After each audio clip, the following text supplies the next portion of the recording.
Special thank you to LS11 channel members. Join the channel today for early access, bonus content, and more. Yeah!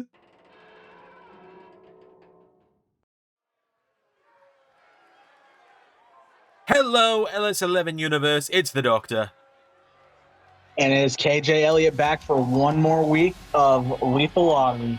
And welcome back, as Kay said, to Lethal Lottery. Welcome to round 3 of Lethal Lottery. We are kicking things off with a huge matchup out of 8 big third round matches tonight.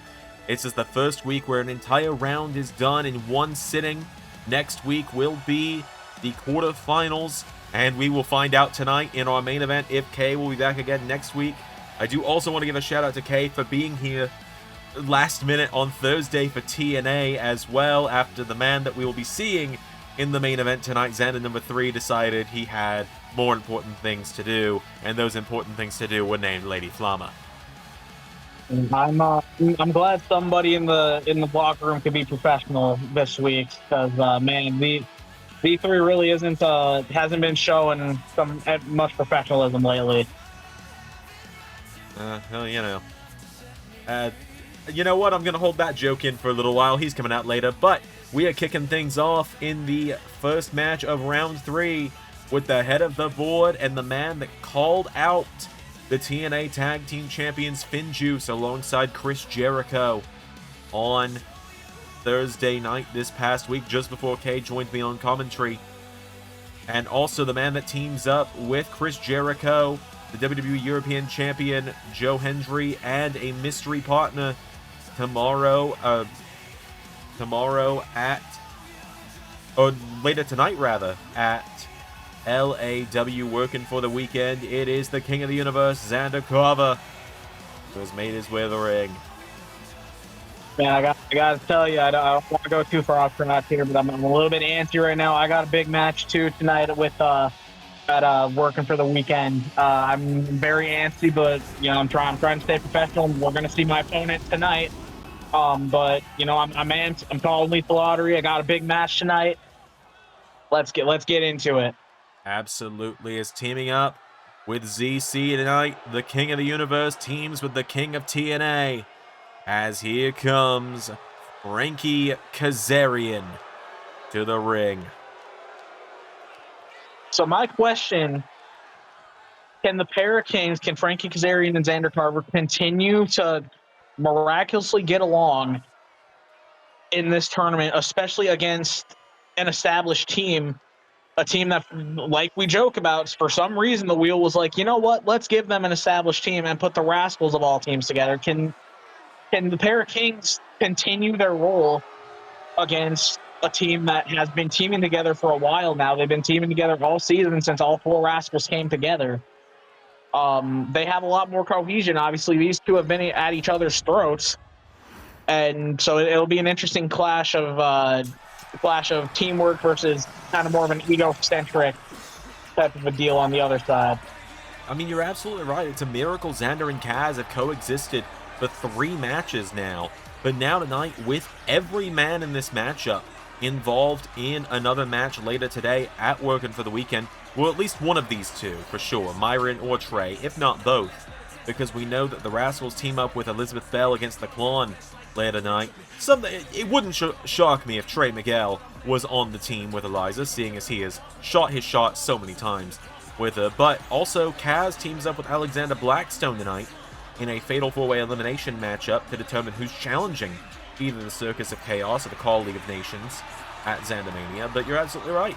How will the pair of kings get along tonight, seeing as they both have big matches with Xandermania implications on the line tonight? The prize at the end of Lethal Lottery is a tag team title shot, but if Kaz and Blackstone are going to win tonight, who's to say Kaz doesn't decide one tag title shot's good enough for him? I don't think he will. I really don't. I don't think Kaz is done, going for glory and going for gold. I think he double dips at Xandermania if he wins this, if him and Zander win this tournament. Well, Zander and Trey Miguel starting it out. Yeah, I think there might be a little bit of awkwardness between ZC and TM here, as Trey Miguel has been shooting his shot with Zander's twin sister, Eliza, quite a lot as of late on TNA. Now Zander, accidentally runs into the official John Cone here, and now Trey Miguel Pops up into DDT. And John Cohen's had a bit of a rough week last week. Looks like it's starting out a little bit kind of the same way. And now Trey Miguel's got him down. Trey Miguel follows through with another standing shooting star on Zander. And the strategy for the Rascalz here is they gotta keep Zander on the move. They gotta keep him on his back foot. They gotta use their speed. And Zander, like I mentioned last week, he's more of the thinking man's wrestler. He picks his spots. Kaz, he used to wrestle this style, or he still does, but he's older now. As much as he'd hate me saying this and making that a big deal, he doesn't move as quick.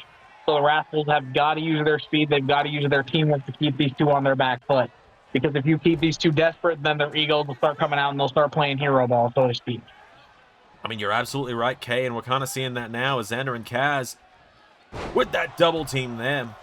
Trey Miguel going down. First tag of the match goes to the pair of kings. Oh, and my God, what a lariat. Yeah, big clothesline. I think Trey realizes he got to get Myron in there, and he took a big shot. I think that rang Trey's bell. Looks like it might have, but there's Myron Reed with a jawbreaker there. Down goes Frankie Kazarian. Myron picks up Kaz. Big kick to the head. Another kick right to the face. And he misses the elbow drop. And Kaz, with that swinging neck breaker, that full follow through that he likes to do on that neck breaker. And that big up kick there to the forehead of Kaz. Big super kick. I mentioned it last week with JT. A lot of these guys in LS11 Universe, they kind of use that up kick as a counter when people are trying to grab them on the ground. It's an effective move because it stuns your opponent. I mean, absolutely. And Frankie Kazarian getting pinned in the corner here with the Rascalz. And the Rascalz just playing a game of isolation here on Frankie Kazarian. You do that with him. He's the older competitor of pair of kings, although I might say he might be got a bit better physique to him than Zander. Might have a bit more stamina to him than Zander, who's a bit of a bigger guy nowadays. As Kaz, being isolated though with Kaz. This guy pushing 50 in this great a shape. Like I said last week, Kaz is a student of the game. He realized that the in-ring work is only part of as a big shooting star press, but the in-ring work is the only is only part of the game. And Kaz realized that he needs to maybe slow down and start working on some of the more technical aspects and more of the one. That's a big sunset flip, but he needs to start working on some of the more technical aspects of his game, and more of the fundamentals and more of the I'm trying to think of the word. I can't think of the word, but I think you know what I'm trying to say. And I do indeed. Trey Miguel goes for that super kick. Kaz knocking him down though. Thank you for that kick. I think Kaz only got caught with a blasting blow. He was able to pop up, and another big. The Rascalz going for super kicks, trying to keep these guys off balance. You kick somebody in the face and knocks their equilibrium off. Absolutely does. And hang on a minute, Kaz nearly got the win last week with this one. Frankie Kazarian. Yeah. Package powerbomb to Trey Miguel. In immediate, I think Kaz saw Myron coming because he got right off the cover. You put yourself in that blind spot and you leave yourself wide open. I think Kaz found him at the parent of cover. Big Pele kick. Shout out to one of his greatest rivals and one of his best friends in the business, AJ Styles, with that Pele kick. Absolutely. As now Frankie Kazarian and wait a minute, Zander. Oh my God! Shout outs to Frankie Kazarian with that one. I think Zander learned a little bit from Kaz. I know he's gonna probably skin me alive for saying that, but well, no, I think you might be right. That was 100% a Frankie Kazarian maneuver we just saw there with that springboard cutter into the ring. Two of them him at the big double hip toss there. You also talk about Double AJ kick Styles. to the back of the chest. You talk about AJ Styles and that Pele kick. I want to remind everyone what we saw just yesterday on Friday Night SmackDown. The insane ending we saw. Bullet Club has finally made it to SmackDown. Halftime is over, and speaking of Bullet Club, we'll see Rebel Ace as Johnny Gargano, the new WWE champion, teaming up with one third of the trio champions, Ace Austin, in a matchup tonight. So we're going to have some, and also Buddy Murphy is in a match tonight. So we're going to see some Bullet Club presence tonight. Zander just avoided that kick there from Trey. I think Zander was looking for Diamond DDT there for a second. Now he's got big hip toss on Trey. Yeah.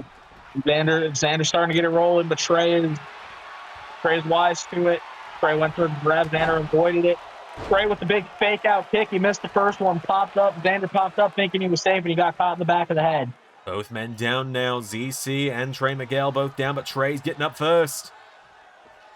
Yeah, hopefully they don't go for a double hot tag. That went so well the last time we saw that. Catch that on the membership and Patreon back end now. It should be available by now. Now Trey Miguel. Diving! Meteora! And Trey going immediately for the cover there. And one kick out by Zander. And he went for a big move there. Zander caught him by the legs. Now Zander pulls him in. Hooking the arms for chaos control. Hits it! The cover on Trey Miguel. 1, 2, kick out by Trey. Zander can't believe it. Trey Miguel just kicked out of his best shot. Well, luckily for Zander though, he's developed some more moves in his arsenal. He's put some more stuff in his arsenal now. He has a lot more big shots now. He's not as reliant on chaos control as he was in the past. Absolutely. Trey Miguel with a big kick. Oh! Yeah, correct me if I'm wrong here, Doc, but I feel like Trey's been in there for a long time. I feel like he's kind of been fighting both of them. I haven't seen Myron since very close to the beginning of the match. And I think Trey might have heard me and realized, yeah, I think I need to tag in Myron because here he comes. I think you're absolutely right. It's now Trey and Myron. Here we go. Double shoulder block on Zander, taking him down. And remember, folks, oh!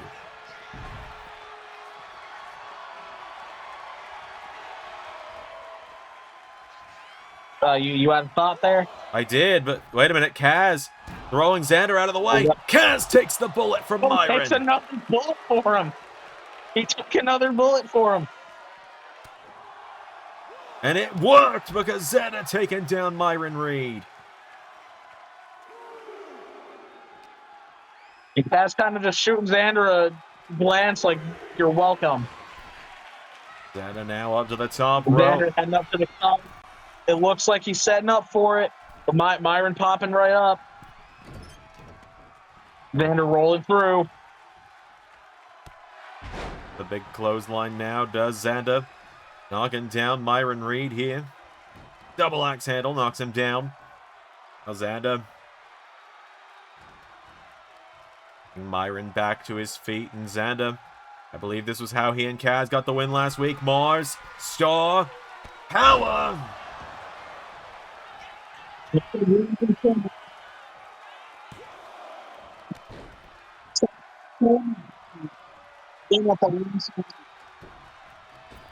Trey Miguel making the save. Myron Reed ducks under him.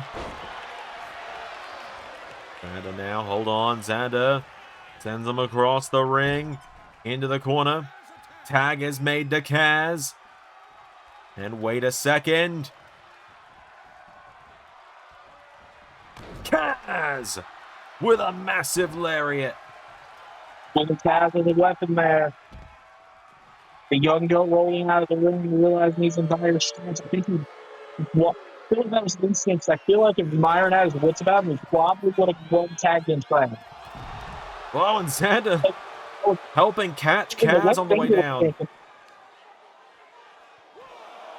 He got a flying Kaz there for his trouble. I don't know what he was. I don't know if he was going for Myron or what, but it definitely seemed like a lack of communication there between the two.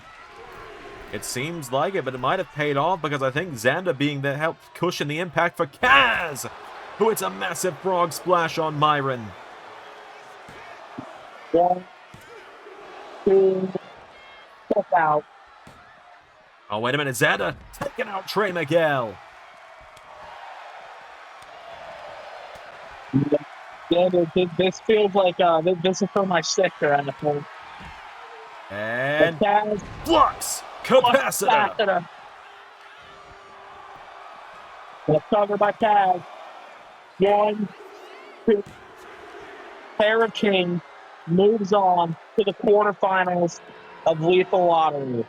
Some way, somehow, Zander and Kaz have continued their run inside of Lethal Lottery. Yeah, I mean, this was a team that, you know, when somebody put them together, I'm not going to name names, so I don't know who that could have been, but when somebody put them together, I don't think they anticipated that this team would be working this well and get this far into the tournament, and now they're going to be one of the last 8 teams in it. Absolutely. What a win there as well for Zander and Kaz. That means that as long as he somehow keeps getting away with it in the main event, Kay, you're getting another commentator's check next week, because that means Zander damn sure isn't going to be on commentary next week for Lethal Lottery. No, it doesn't seem like it. So, yeah, Zander and yeah, I'm just waiting for just waiting to see what happens with Z3 tonight in the main event. What a win tonight for Zander and Kaz. One step closer to tag team gold for both of them, although they've both got their eyes set on individual sets of tag gold with different partners, so who the hell knows what happens if they win this whole thing. As Zander... Man, what a match. We're kind of we're kind of having to come up with stuff on the fly here because this highlight pack is just so crazy, but it was an incredible match between these two teams. It absolutely was. And Frankie Kazarian picking up the victory tonight over the Rascalz. Kaz catching Myron Reed with that flux capacitor at the end.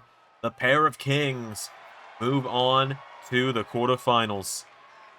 I'd also like to say I think we both deserve a massive good job for not once bringing up what the fuck is going on with Zander's hair nowadays. I kind of just let things happen at this point. You kind of just have to with him, is what I've learned. We've got more action coming up next on Lethal Lottery. Alright, well, folks, coming up next, here is a man that quite literally got this far because he had an incredible tag team partner. And that is it. Rest in peace, big man. Rest in peace, big man. Absolutely. But now Shawn Spears is the most out-of-place man in this tournament. He is... I guess he's the leader of the court on SmackDown. One of Ray Wood's final things to leave us on was the court breaking up. So I don't know. I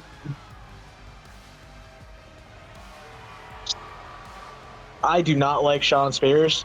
I will be full on and blunt about it. I do not like Shawn Spears. I think he is as big of a nothing burger as there is in professional wrestling. And he doesn't move me at all. Well, I think there's 3 people that are happy Shawn Spears is in the 3rd round of Lethal Lottery. That's Shawn Spears' mother, Shawn Spears' wife, and Shawn Spears himself. Yeah, pretty much. And teaming up with Shawn Spears tonight, because Ray Wood is unfortunately no longer with us, is a man Ray Wood was very high on the independent scene. He actually made one appearance, I believe it was on Friday Night SmackDown, working as a local talent, funny enough, a few months ago. Veteran Jack Vaughn making his official LS11 debut tonight. Are we sure this isn't just Christopher Daniels in a fake mustache and and glasses? You know, it's very funny. We had a behind-the-scenes meeting not long before this all happened when Jack Vaughn was introduced to the LS11 universe, and one JT Jason said those exact words. Love you, JT. We do love you, JT. See you later tonight on LAW. Go kick some ass. As veteran Jack Vaughn makes his way to the ring, it's his official LS11 debut. Watch for the thigh slap, I guess. You know, if you've seen this guy's videos on Instagram Reels, TikTok, whatever, a lot of us have our thoughts on him, but he is here tonight because Ray Wood was a big fan of his. So he is filling in for those giant size 17 shoes that no one will ever truly fill in the LS11 universe. Yeah, I just want to say all the jokes that I'm going to make about this are all in good fun. Ray was, an incredible guy, and we're just happy to be, pull back the curtain a little bit. We're happy to be, honoring Ray with this, with this team and with Jack Vaughn being in this tournament. Absolutely, but on the other side of things, the complete polar opposites of Shawn Spears and Jack Vaughn for sure, as here comes the man that is going to main event NXT The End in just 3 weeks from this upcoming Tuesday. Here is Javon Evans making his way down to the ring. They're the polar opposites because these guys are actually interesting. There is also that, yeah. But Javon Evans is somebody that everybody in, from the top all the way to the, from management to the creative team to, to the fans, everybody is extremely high on Javon. He's a young guy. Everybody has fallen in love with this kid. His energy is just infectious, and he has won over everybody. Absolutely. He's got one hell of a tag team partner who could be the final Ring of Honor television champion tomorrow. The proto-star, Kyle Fletcher. Man, it's too bad. I hate to say it's too bad because I think a lot of us are kind of happy that Ring of Honor is going away because it's just kind of there at this point. But it's a shame that if he wins that title, we'll never see a pink television title for the for Ring of Honor because I've heard that would have been his plans had Ring of Honor had he not got this on literally the last night. That's true. That's what I'd heard as well. ProtOG, Kyle Fletcher, and Javon Evans, they have been one of the most exciting teams in this tournament so far. Hey, Jack, you want to stand there real quick? I think I got something in my teeth. I need to check. All right. Well, Javon, you son of a bitch. Javon Evans and Shawn Spears starting it out. Oh, okay. Well, out of the gate, Shawn Spears into a sharpshooter. That's... Yeah. Shawn showing us where he's from because every Canadian wrestler ever has to use a sharpshooter at some point. Yeah, I've heard if Light of the North Jacques Maverick ever got in the ring, he said he would have done a sharpshooter. He actually had the best sharpshooter in the game in his day.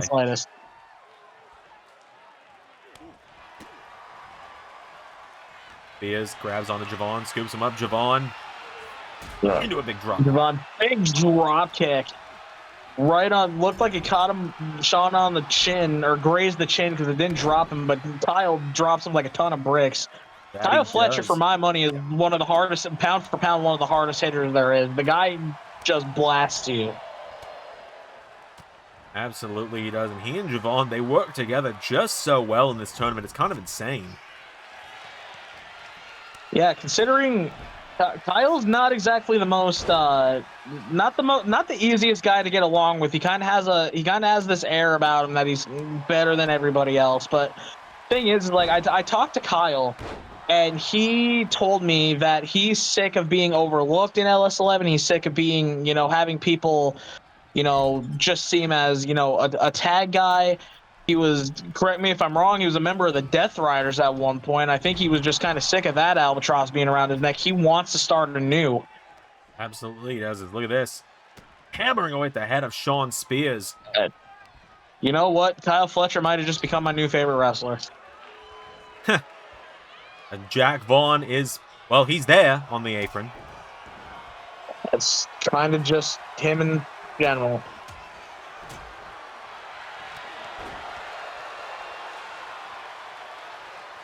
Now Kyle Fletcher getting Shawn Spears back to his feet, chopping away, jabbing away at him now.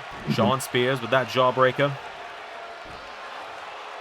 Kyle Fletcher, he has a lot of strengths in his game. He has a very, he has a very versatile skill set, but his striking is probably his most deadly part. He's a big guy. He's about 6'3", has a long reach. He hits hard. His striking is, and here comes a guy who, well, if we have to, we have to. He's here, is Jack Vaughn. Oh my god, he's going to the top rope. What the fuck? First thing, 2K. First thing, the guy that says it's a wrestling should be a no-fly zone. First thing he does is come off the top with a splash. Welcome to 2K, everybody. Can't make this up. And now Kyle Fletcher letting Jack Vaughn what he knows about it, letting Jack Vaughn know what he thinks about his thing, about his shtick or whatever.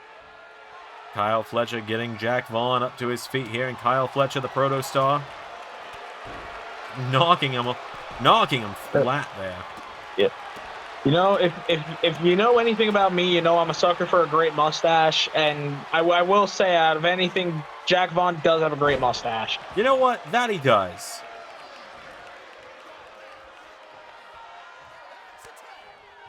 Now Javon. Here comes the young OG now. Into OG Cutter. Just cutted the mustache right off of him. Oh, hold on. I actually just got a text from the head of the board, Zander. It says, tell the kid not to do my move anymore. Go fuck yourself, Zander. Yeah, pretty much. Oh, ow. Okay, Javon. You might want to get a little less bouncy. And Kyle Fletcher coming to his tag partner's aid there. Yeah. Javon, I love you, dude. You're 21. You're able to do that. You miss a few more of those, and you won't be able to pop up like that anymore. I think he only heard get bouncy. Yeah, pretty much. 1, 2, and ProtOG moves on to the quarterfinals. Wheel with the text I just got from and not Zander. in the way that we were expecting. With that text I just got from Zander, Lethal Lottery Wheel, you have the opportunity to do the funniest thing for the quarterfinals. Don't screw it up. There's Xander's making enough enemies where everything on the wheel at this point is going to be the funniest shit imaginable. You know what? Yeah, I look at the list of the other, what is it at this point? The other 12 teams that we're going to be seeing tonight, and I could give you at least one reason why each and every one of them want to beat the shit out of him, so... But just look at this OG Cutter. Javon wasted no time coming back into this matchup. And then Javon had that scary crash on the outside where he just completely overshot Shawn Spears. But he popped back in, and he shook it right off. Like I said, he misses a few more of those. He won't be able to just shake it right off. As he gets a little bit older, he won't be able to. But big win for ProtOG. Let's move on to the next match, shall we, Doc? Let's do it. All right, folks, coming up next here in round 3, we have what is going to be a absolute sleeper hit, because this is one of those matches where you look at everyone involved and you go, oh my god, one of you has to lose. It's really crazy to think about. And speaking of crazy to think about, when we first started doing this tournament, we kind of made it harder for champions to get in. And now we have the WWE champion in the third round of this tournament. Absolutely. Johnny Gargano, the soulless one of Bullet Club, the new WWE champion now. He stole the title this past Sunday night, right out from Austin Theory's nose with the help of his wife Candice LeRae. Saw him on SmackDown alongside his wife just last night as well. Bullet Club, like we've been saying, like Jay White's been saying, like you referenced earlier, halftime is over for them. Yeah, vicious attack on the SmackDown roster, and specifically Cody Rhodes and AJ Styles took a lot of the brunt of that. A lot of the roster took a beating, but it was definitely AJ and Cody, took quite the beating from the I guess we call them the Balor Club now. Right, and you were right to say Punk as well. He was there at the very end. He tried to come in for the save at the end, and he also got He also got his pound of flesh taken from him. But teaming up with Johnny tonight is his protege within Bullet Club, 1/3 of the LS11 Trios champions. And we learned on TNA this past Thursday, after we saw Colton face Zachary Wentz of the Rascalz as well, at TNA Final Resolution in a couple of weeks, the final match in the trilogy between NRW and the Rascalz will go down, and the winners of that trilogy will face this man, Ace Austin, and the Guns at Zander Mania on March 29th for those LS11 Trios titles. Man, Zander Mania 10 is becoming, as we expected it to, because it's the 10th anniversary, becoming an absolute massive card, and we're not even close to announcing, you know, what all is going to be on that card. Right, I mean, we have some big implications later tonight at Working for the Weekend for it. We're going to be seeing, you know, we're going to find out who's going to be challenging Rick C. We're going to be finding out who's challenging for the tag team titles. Everything else going on. We only have a handful of matches locked in so far. We've got Zander Carver and Buddy Murphy in the main event. We've got, you know, the Bullet Club Young Guns against NRW or the Rascalz. But the card otherwise, very slim so far, but something tells me it's going to heat up, and it's going to heat up fast. Yeah. I mean, I'm looking for, you know, my path to Zander Mania and get in my first Zander Mania. You know, I got my match tonight with Carnold. I got, you know, my match with Zander next week, so I think that'll, you know, those will definitely make me kind of make my path a little bit clearer, depending on, you know, what happens. I plan on winning both of those, but, you know, I'm facing two very tough competitors. So, but anyways, enough about me. I'm just a commentator tonight. Back to Lethal Lottery. As you mentioned, CM Punk took a beating, you know, last night from Balor Club. He can't be 100%. No, he absolutely can't, but the good news for him is he's got a partner that is 100%. As Straight Edge Extermination, or as it is in Espanol, the duo of Extermino de Borderecto, making their way to the ring. CM Punk and El Exterminador Carlos Zandzenegger make their way to the ring. And this is, as you said, this is going to be a sleeper hit. I would argue, I don't know if there's anything sleeper about it. I suppose so. Carlos and CM Punk have made their way to the ring. I remember one of the final conversations I got to have with Ray was when I was on a stream covering for Zander. We talked about Lethal Lottery, and we talked about CM Punk getting put in. Ray graciously allowed CM Punk to return to LS11 Universe and be in Lethal Lottery. And then Ray saw the first wheel spin, and Ray's response was, well, it'll be over in the first match or two. I don't think he'll make it past the first round or two, and then we can all pretend it didn't happen. And now here we are, Punk and Carlos are on the verge of going to the quarterfinals if they can beat the WWE Champion tonight. Funny how things happen like that, isn't it? It's hilarious is what it is. As Johnny picks up Carlos here, whips him into the corner, and Johnny, you know, with the hammer throw there is a big drop kick. Johnny kind of saying, "Oh, you're gonna have to wait, watch and learn, kid." Carlos now stomping away at Johnny here. Carlos Zandzenegger. Remember, he showed up on the first ever Get What You Pay For show. Did Carlos? He showed up. He came in from Mexico, a quite unknown commodity at the time, before earning himself an LS11 contract on that night.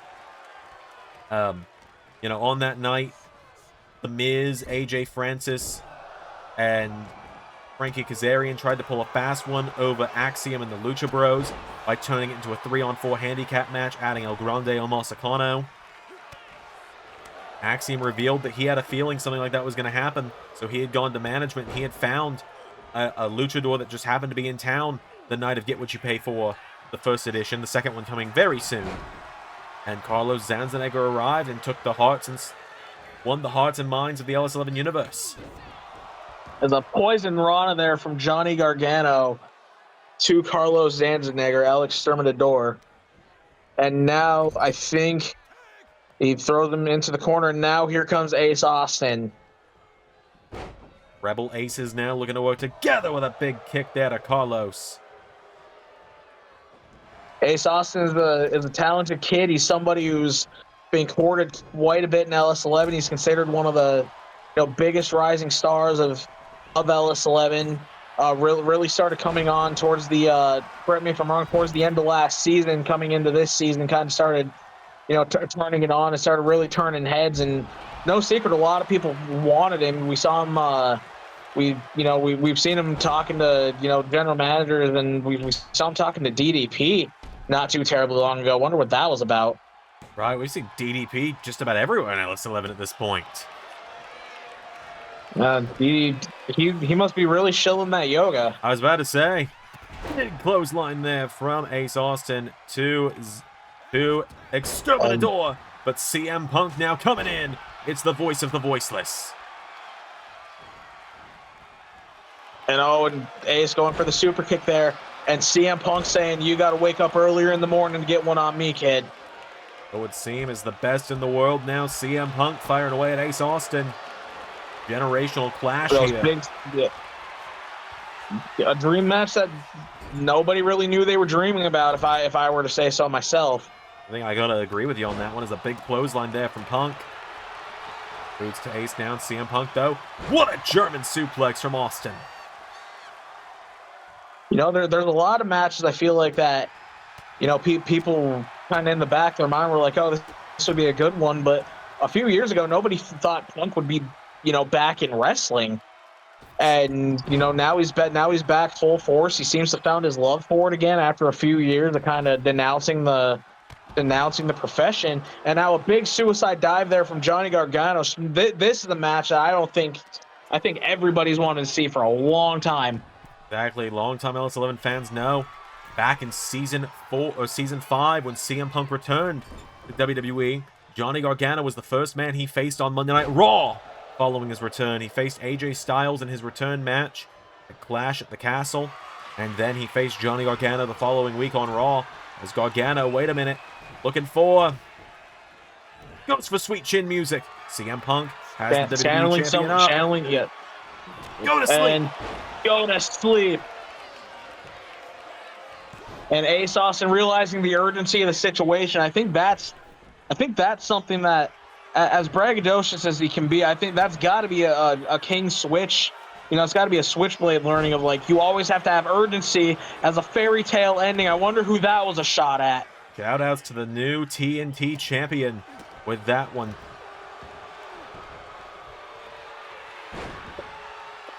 Now Punk. And Johnny didn't get. And Punk. Oh, and he's going for the Anaconda Vice there, but he's right next to the corner. But Johnny's also right next to the ropes. I think that's why Ace isn't really making a move, because Johnny fights out of it. He didn't even need the ropes. A big kick to the back there. Johnny catches the kick from Punk. Tucks under, big power bomb. That's that technical wrestling ability. That's that veteran, mindset of Johnny, knowing how to do things that a lot of other people don't really, think about. Absolutely, you're right on that one, Kay. Johnny Gargano, one of the best there is in LS11 universe. As Carnold Zandzenegger is in, but Johnny Gargano goes for him, countered. Carlos. Oh, hold on. Yeah. Dials up. Look out, Punk. Dial it up. 6, 1, 9. Carlos. Shooting star press. No shot. No shot. He's going to pin the WWE champion. 1, 2. No, and Johnny barely gets his shoulder up. You could almost see the world catching on fire when that happened. It would have been the funniest shit imaginable. Oh, it would have absolutely been the funniest thing imaginable. But Johnny Gargano rather kicking out of the shooting star press. Ace Austin coming in to handle El Exterminador now. Carlos pulling himself under the bottom rope now. Ace. And Ace, and Carlos catching him with a big knee there. Carlos, that's a big guy. Getting to the top rope isn't quite as fast for him as it is for a younger guy like Ace. A smaller guy like Ace now is Ace Austin. Yeah, it's hard to say younger because we really don't know the age of Carlos. He's kind of a mystery. Or he's a bit of an enigma, if you will. I mean, for all we know, the guy could just be a really jacked 12-year-old. You know what? You know what? It's true. It's very true. Ace with the fold, though. Taking him down. To a cover now. Cover. 1, 2. 1, 2. Kick out.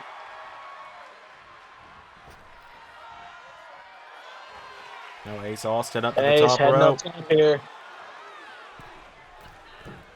With a big Ace. splash.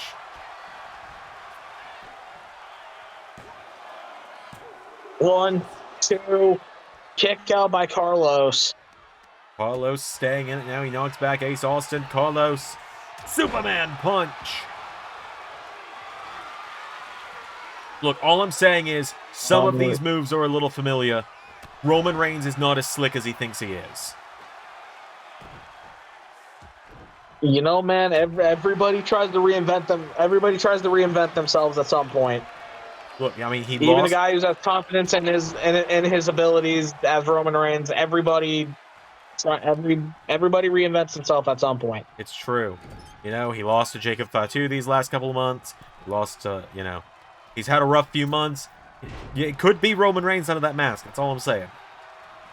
Now Johnny wrestling. Here we go. About the same body, but here we go. Channeling somebody he's been compared to in the past, or just flat out mistaken for. But wait a minute, Carlos with a Steiner screw driver to the WWE champion. And Ace Austin again understanding the urgency.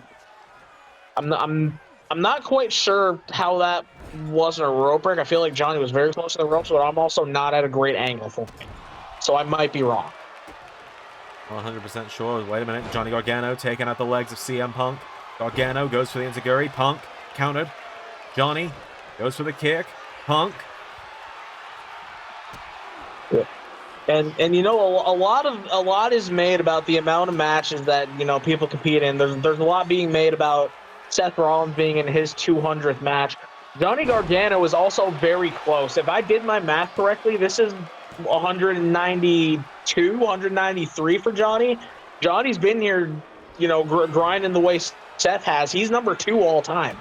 Johnny Gargano's been here for a long time, and he's been doing it at an extremely high level for a long time. You're absolutely right now. Wait a minute. Punk pulling himself up in the ropes here. Johnny Gargano.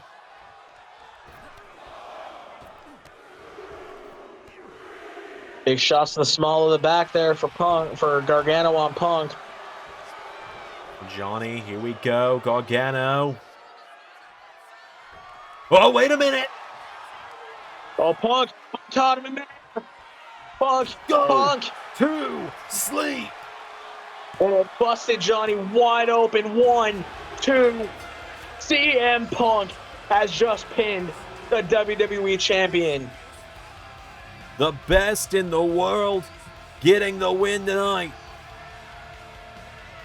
And there are 2 men that I know are fuming about that, besides the guy who just got a knee right to the bridge of the nose. And that is Switchblade Jay White and the newest leader, the newest member of, it seems, of Bullet Club Gold, the Prince Finn Balor. You know those 2 are absolutely fuming right now. Absolutely. Johnny Gargano taken down by CM Punk. The best in the world just pinned the WWE champion in Lethal Lottery. There's a lot of talk about who's going to challenge Johnny Gargano for that WWE title at Grand Spectacle in just a few weeks' time. Perhaps CM Punk might have just put his name right there at the top of contention. Yeah. Yeah, don't forget Saturday night's main event. Saturday night main events coming, or he has Bronson at Saturday night main event. I apologize, but man, that you know, you're right. You got the Grand Spectacle match coming up, but also that just can't. You can't. You know they're going to show some bravado about it, and they're going to say, oh, it didn't affect us. It was a stupid tournament. Johnny can't be going into Saturday night's main event against Bronson with the utmost confidence after, you know, he went for the crossbody. Punk caught him midair, picked him out of the air, and drilled him with a GTS and just pinned him 1, 2, 3. Absolutely. Your winners here tonight. What a win tonight. the best in the world CM Punk, and El Exterminador Carnold Zandzenegger moving on to round 4 in the quarterfinals. Let's move on to our next match, I suppose.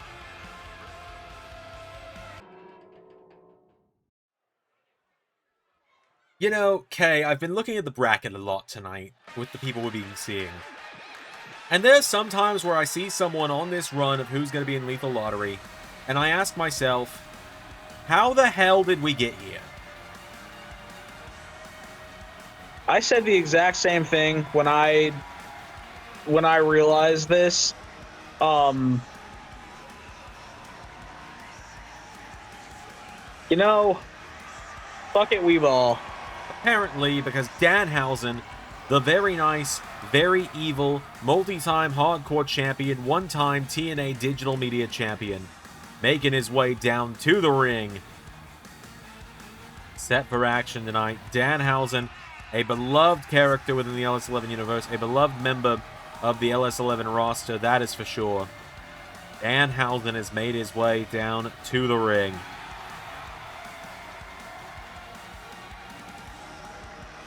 And teaming up with him tonight. This man is planted legitimate explosives in our arena. Let's not forget that, but he's still very beloved. Never because forget, LS11. Danhausen is the catalyst to what I believe should, and very likely will be voted, Betrayal of the Year for Season 7. Which has a lot of ground to cover, let's be real. Look, all I'm saying, I know we are 4 months away from the end of the season. Me personally, I'm hoping for a Ray Woods sweep in the end of season awards. Oh, that would be incredible. That would honestly just be absolutely incredible. All I'm gonna say, indie breakout star of the year. I'm gonna make a push for it, you know. But anyways, back on topic here. TimeHausen is a very fun team. They really are. You know, they were a fan favorite team coming into this. When they got put together, obviously immediately TimeHausen came to everybody's minds when we were naming teams. It was one of the easier teams to name. And you know, absolutely no disrespect to Kushida. He is one of the best wrestlers there is in that ring. You know he's got to be thrilled that New Japan is on its way back to LS11, because he's got a lot of unfinished business there. But speaking of men who made themselves famous in New Japan, a man that has what has somehow become one of the most anticipated matches in LS11 history coming up in just a couple of weeks at the Grand Spectacle. Aerial Assassin Will Ospreay is here.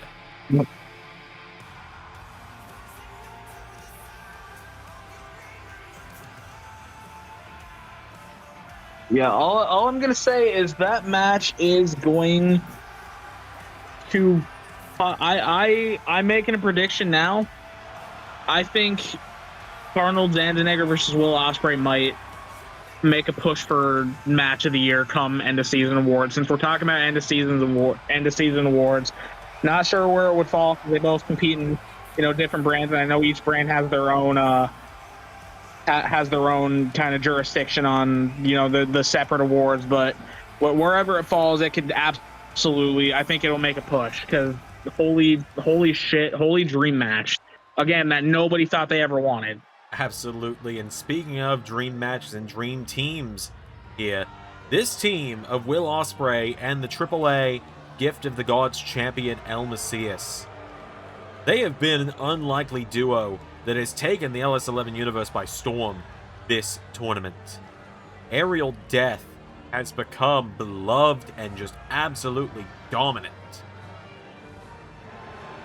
I remember when we spun this wheel and teams were being spun, and immediately when Will Ospreay and El Mesias came together as a team, I remember distinctly saying, "Oh, that's a problem."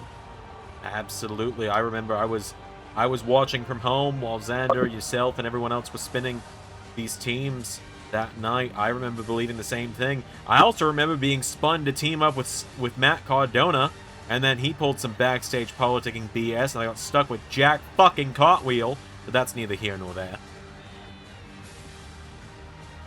So are you gonna actually like confront Jack on this beef for you guys, or are you just gonna keep dogging this dude on commentary nonstop? You know what? If Jack ever wants to grow a pair and come to LAW or TNA and find me where I work, he is more than welcome to. I've been to his place of work, and he wasn't man enough to step up to me when I told him I would be there each and every week.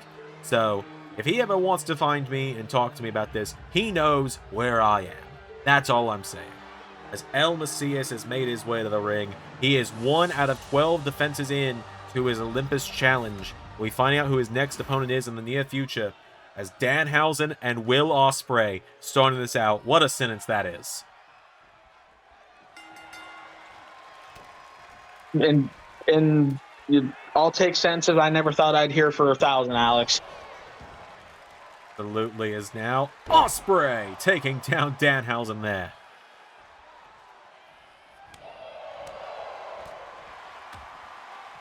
With that back fist now, goes for the ropes. Danhausen catching him though. Danhausen taking down Will Ospreay. And Will Ospreay, he straight up said on AEW this week, you know, he's willing to, you know, kind of take the side quest, face Carnold that grand spectacle. But he has his eyes on World's End. He has his eyes on whoever, you know, walks out of that, whether it's, you know, Jay White, whether it's Okada, whether it's John Cena. He has his eyes on all three of them because he's coming back for that AEW championship. Absolutely. Now he's just taking down Danhausen. Here's Will Ospreay. We just saw him clear the top rope there with that dive. It is also crazy to think, Kay, I believe we are now 2 weeks away from the end of Lethal Lottery, because I believe from what I've heard from what we've discussed on the board is the semifinals and finals are going to take place on the same night with a few extra exhibition matches thrown in between them. I have also heard that it's been kind of making through the grapevine here. So that'll be an incredible, you know, it'll be an incredible time. I'm excited. It's there from Kushida. We are just 2 weeks away from knowing who is getting a guaranteed tag team title match, and that is just insanity to think about for me. And I think for a lot of people, because Lethal Lottery feels like it just started the other day, but a lot has happened since the start of Lethal Lottery, is all I'm going to say there. We started this tournament, this is crazy to think about, with 86 teams. We are going to be down to just 8 at the end of tonight. Meaning 78 teams. The fact that I was just about to say the exact same thing, Doctor, read my mind. 78 teams will have fallen by the end of tonight. As Kushida, what a cannonball attempt! But Ospreay out of the way, and Ospreay right there, knocking him back. Poison Rana knocks down Kushida now, and Ospreay. This is an incredible. Both of these matchups, Ospreay and Kushida, and Mesias and Kushida, are both, you know, incredible matches. I think people want to see. You know, there's a lot of hilarity, you know, with, you know, Danhausen, the creepy horror fanatic, and you know, Kushida, the guy who cosplays Back to the Future. Kushida is one of the most talented in-ring technicians in the world, and has been for a long time. Oh, most certainly. Danhausen coming in now, right into the mix with the Gift of the Gods champion. And Danhausen, you know what? Don't count him out either. He's no slouch in that ring. When he wants to get serious, he will. Never forget, this is a guy that once took Samoa Joe to the limit for the TNA World Championship.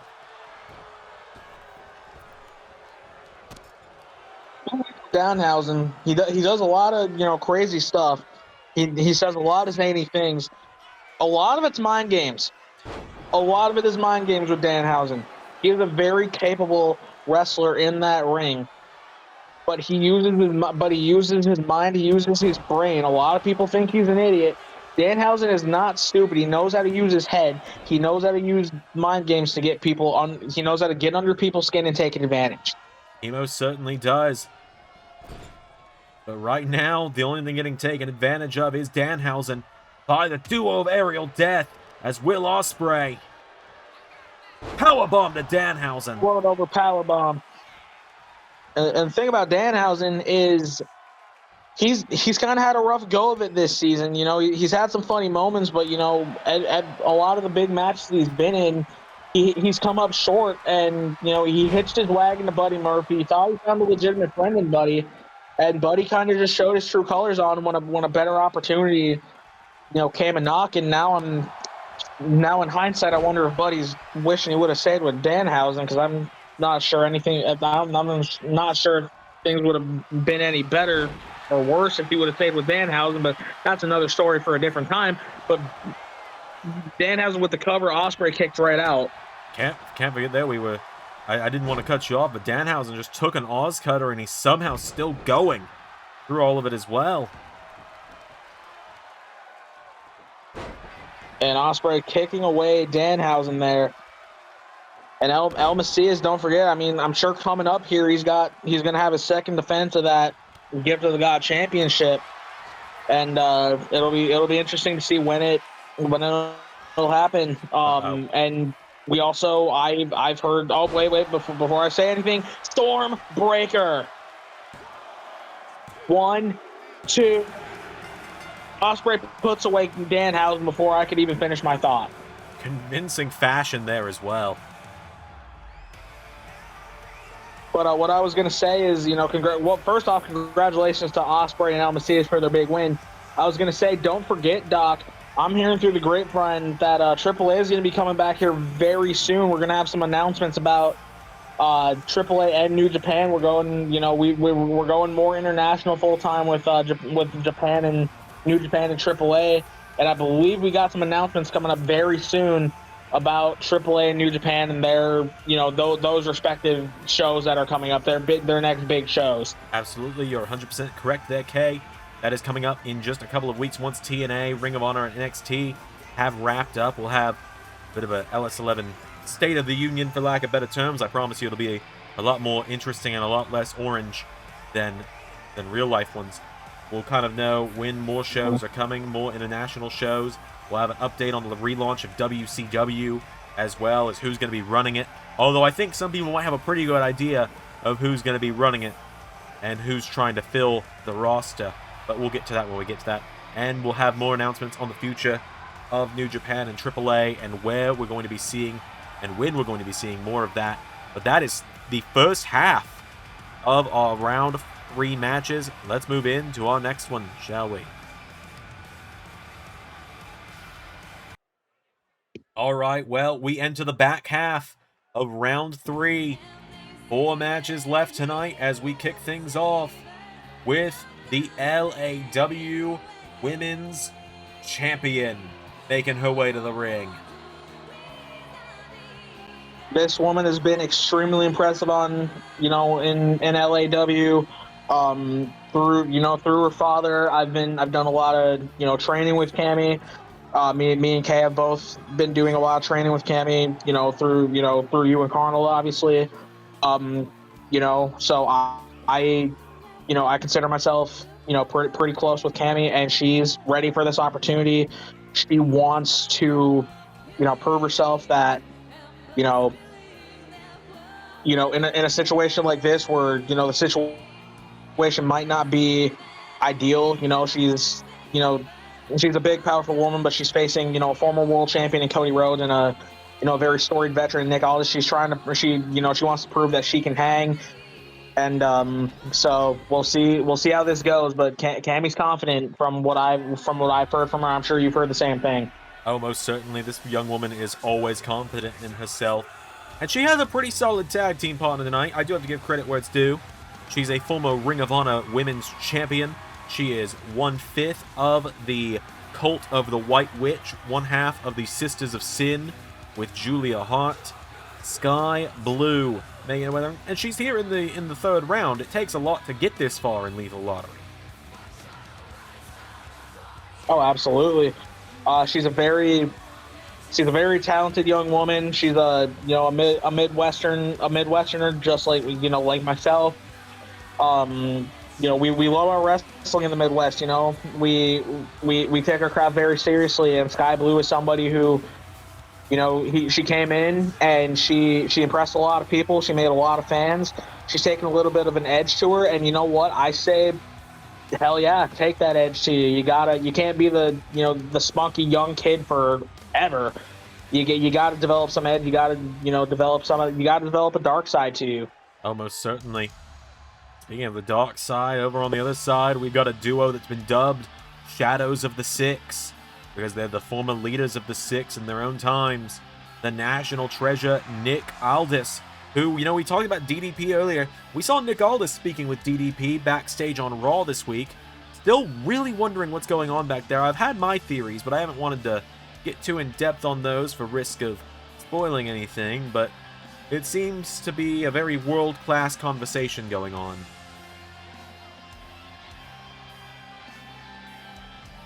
Yeah, I mean, I guess we'll see if Nick Aldis has, been taking some yoga from DDP. We'll see it in his game if he has. Absolutely. As I gotta say, Nick Aldis, this tournament has done wonders for Nick Aldis. These big yearly tournaments have done a lot for him. Remember, the first World Cup actually got him signed for Friday Night SmackDown in LS11 Universe. Yeah, I mentioned it. These tournaments have a way of, getting somebody who might not be as, as well known, or somebody who kind of might be on the fringe, and people are like, oh, I don't know, and they get over enough with the crowd, or they have a good enough performance and they get signed. We've seen it now. We've seen it once, potentially twice. Once with Casey Catanzaro, where she got a job with LAW. And then we saw it with Luke Jacobs last week, where I haven't heard a full-on confirmation, but I know that management within WWE or within LS11 have been looking at Luke and looking at signing him somewhere. Absolutely. His team up with the Miz, although they came up short in round 2, it's done wonders for him. But these tournaments have a knack of doing that. We've got the Women's World Cup returning imminently to LS11 Universe, as now the American Nightmare Cody Rhodes, former World Heavyweight Champion and a man who is laser focused on what's going on SmackDown with the Pedigree and now Balor Club, makes his way down to the ring. Man, Cody can't escape these big overarching factions, can he? He sure can't. He really can't. And of course, we also know Cody is set for a collision in just now 3 weeks' time from tomorrow, with Hangman Adam Page, his former protege from New Japan and Ring of Honor, at the Grand Spectacle event.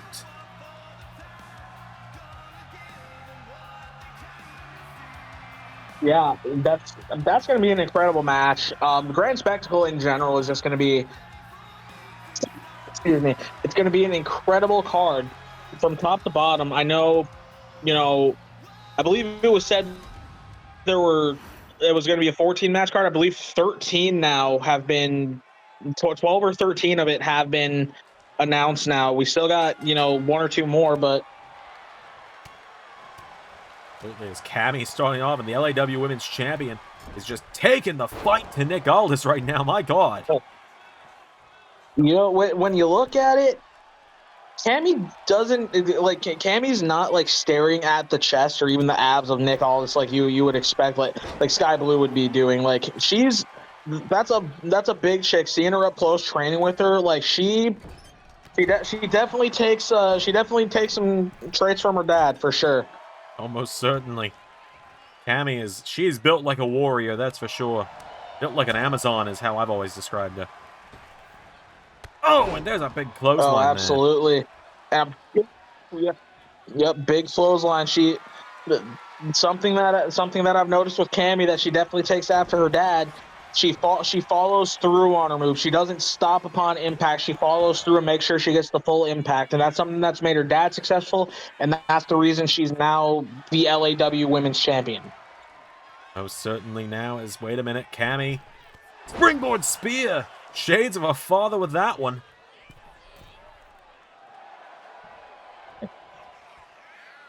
And Cammy's got, this is kind of, I don't want to say a tough situation because it's a big opportunity for her. But you gotta think Cammy's constantly looking over her shoulder for the exterminatrix Carazandria after what's been happening lately over in LAW. Just I don't want to.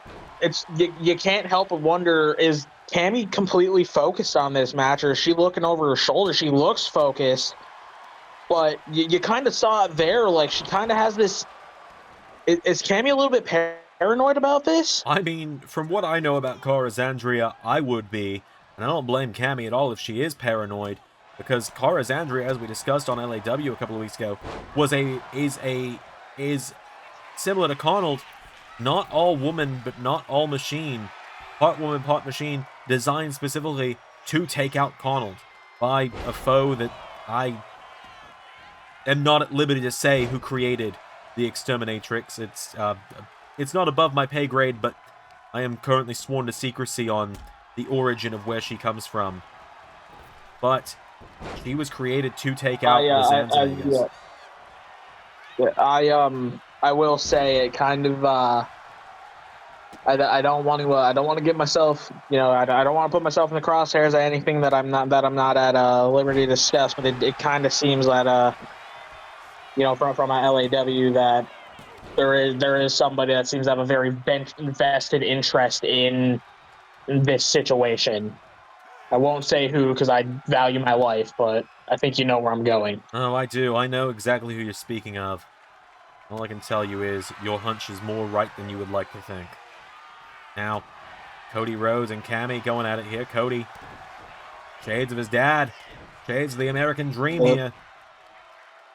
The left hands. Here we go.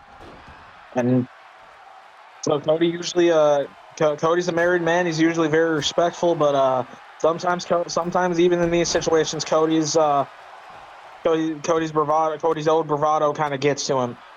As he nailed that disaster kick there. We don't see the disaster kick terribly often nowadays. When he goes for a springboard, typically it's the Cody cutter. Now, wait a minute, Cammy with Cody into the corner now, and Cody in some trouble here. Sky Blue is in. Look at this. Brainbuster. Rock Splash to the American Frog Splash, yep, Frog Splash there from Sky Blue.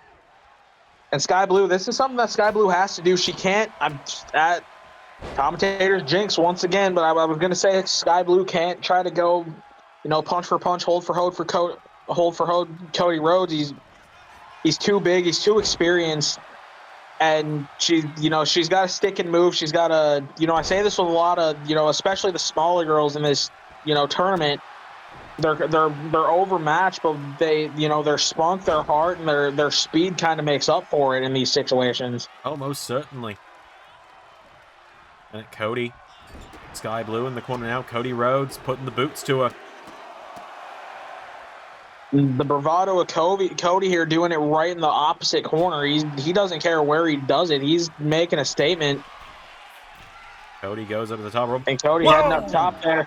Oh, the one-arm powerbomb. Sky Blue using Cody's leverage and his height against him there. Using his weight against him. Now here comes Cammy. Cammy Zandzenegger now circling. And Cody Rhodes, sorry to cut you off there, but I think Cody Rhodes kind of showing a little bit of that aggression that it feels like his opponent at Grand Spectacle, Hangman Adam Page, feels like Cody kind of lacks now. I know, I wonder if these two. I think these two are going to be laser focused going into this match, but you got to think Hangman's also just kind of going to still be focused on Jay White as Sky Blue breaks up the pin there. Cody hit the Cody cutter. Oh, well, my phone just buzzed.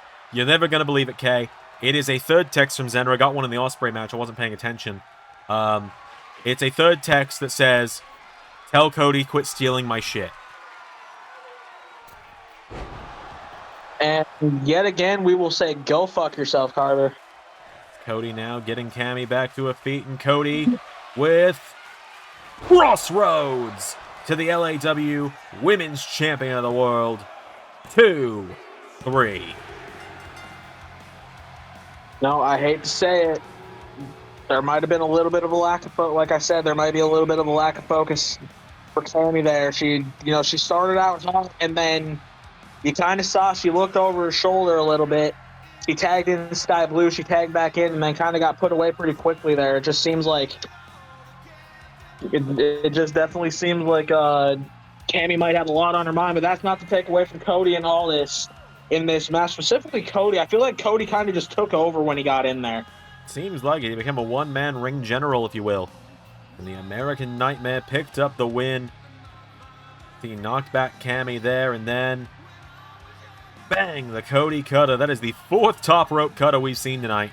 We saw more Star Power, the OG cutter, the Oz cutter, and the Cody cutter. I gotta give it to Javon, though, out of all these guys. Yeah, absolutely. The dude just glides. Exactly. As Cody and Aldis standing tall tonight. Once again, the handshake between them. Their rivalry put aside for the time being, as they have made it to the quarterfinals. We have only got 3 matches left in the quarterfinals. And we got a big one coming up next. And I mean big, because we got the world's largest luchador in action up next. Alright, well, this is going to be quite an interesting one. As here comes Steve Maclin to the ring.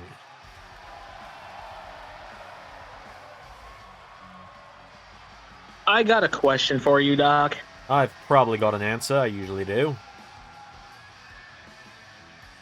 How is it that, how did the 2 most over stars in LS11 end up in this match together?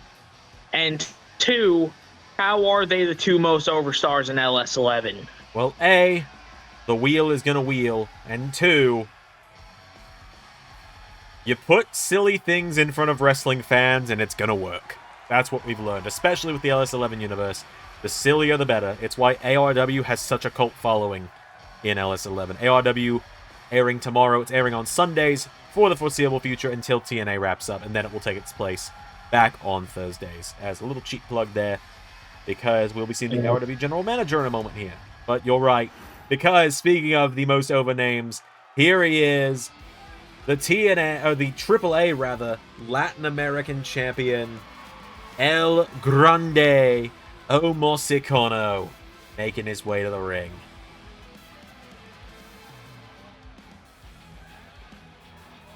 This man has, as you mentioned, had a 6-week shelf life and has been almost a year. Yeah, I couldn't tell you how we've gotten this far. 6 weeks is what we estimated. He showed up in the clusterfuck last season, right after the Royal Rumble.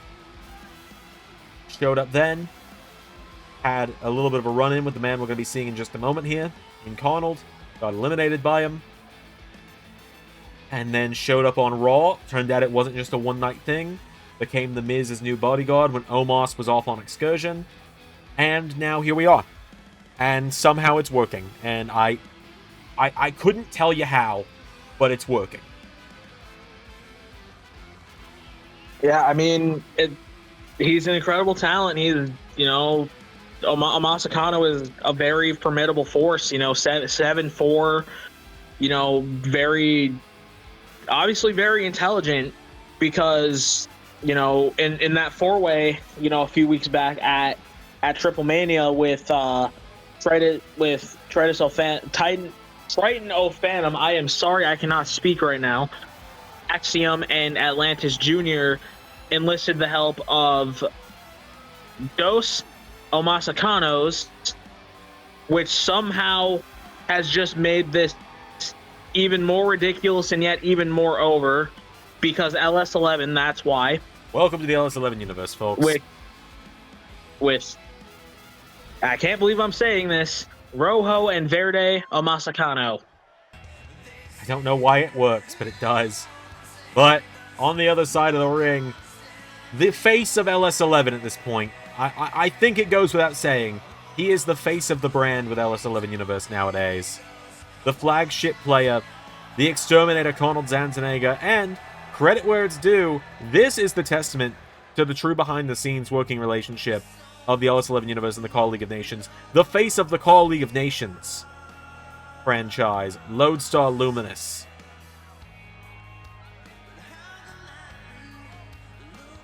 Yeah, I mean, this is an incredible pairing. They've had somehow, some way, they've had, I would argue, the two best matches in this entire tournament.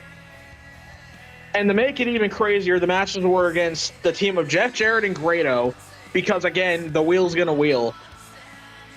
And then against Jeff Hardy and Terry Crews. Welcome to the Lethal Lottery, Kay. I can't wait for us to do this again next year. I cannot wait. And I was only partially sarcastic. Oh boy, well, yep, it's official, folks. We're going to have 3 big tournaments a season from here on out. Lethal Lottery, the World Cup, and a secret third one we'll announce next season. As Steve Maclin and Carnold give it up for their 3rd encounter in the last week. Here we go.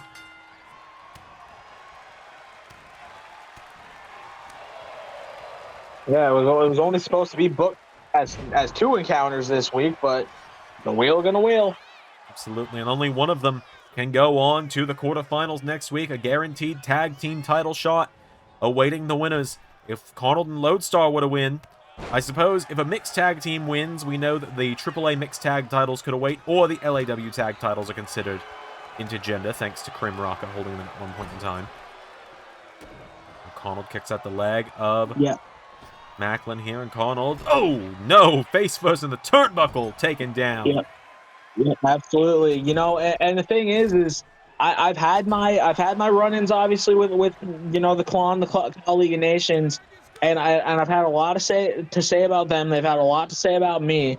I will give them this, specifically Krim in this situation. Krim has opened a lot of doors for the women of LAW that originally kind of weren't there before she got there and started kind of breaking that mold. Very similar to China back in the late 90s, breaking the mold of, you know, going for men's championships. So it's a case of, you might not like the way they go about it a lot of the time, but you got to say the Klon have been, you know, breaking down barriers and breaking down doors for, you know, LS11, specifically the women of LS11. Almost certainly. Speaking of the women of the Klon, Lodestar Luminous getting dropped there by Omosicano. Yeah, I'm not sure exactly how smart of a strategy it is to play to the crowd when you have somebody who's literally twice your size in there. But look, I mean, Lodestar's kind of, I'll say to hang out with Carnold and Shaq and, you know, Arnie and Scotty, you know, all the time the way Lodestar's been doing lately. You got to have a couple of screws loose. So it works for, if it works for her, it works for her. Yeah, screws loose is certainly a way to put it from Lodestar. She's a bit unhinged from what I've gathered, from the few interactions I've had with her backstage. Lodestar Luminous taken down by Steve Maclin.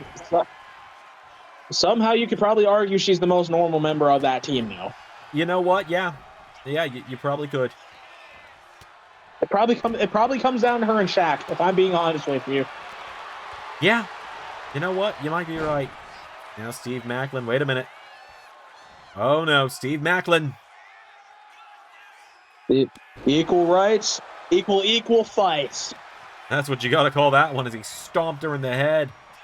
1, Carnold making the save. And you know, Steve Maclin's motto is tag him and bag him. And right now he tagged Lodestar, and he's trying to bag her, but she's not going. And now look at this, Lodestar though, with Maclin in the corner. Lodestar tagged to Carnold. Yeah. Hey, Carnold saying, "Hey Steve, how about you try that stomp stuff on me?" That's Carnold and Lodestar, more bang for your buck. We saw it last week against Extreme Savings. We saw it against Terry Crews and Jeff Hardy. Oh my God! Oh, he actually. You talked about the extermination line, and here we go, cover 1, and Omosicano. But you talked about the buckshot, the extermination line. That's a move that I'm not sure we've seen connect yet. But yeah, Maclin was, of course, Maclin's the first person to ever take it. It looked like he got shot by a cannon when he got hit with it. Carnold with a springboard Superman punch. Just yet another thing I have to watch out for next week. Because I don't have enough to be training and watching for. Next week, buddy, you got to deal with him tonight. Oh, yeah, you're right. Oh, my God. And Carnold telling Omosicano, bring it. You know what? Normally I would say it. Kay, you're the guest. Say the line. The big trucks is going to eat the little trucks. There you go. Line said. As Carnold knocking back El Grande Omosicano. Rolls through. Super kick. I'll take bucket list items I've never had for 200, Alex. Now Carnold, right hook to Maclin. Carnold has Steve Maclin now, lifting him up. Suplexing him on and to El Grande Omosicano.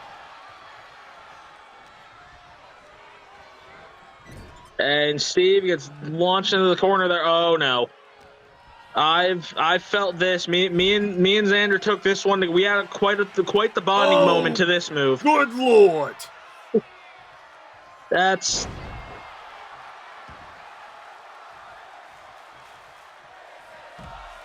how?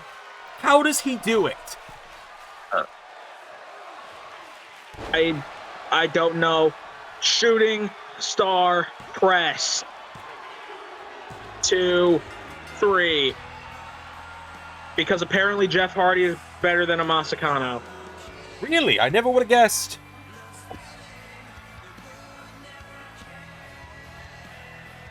Never would have guessed that former WrestleMania main eventer Jeff Hardy was better than Omosicano. You know what I mean. Of course. But a big win for Punk Rock Extermination.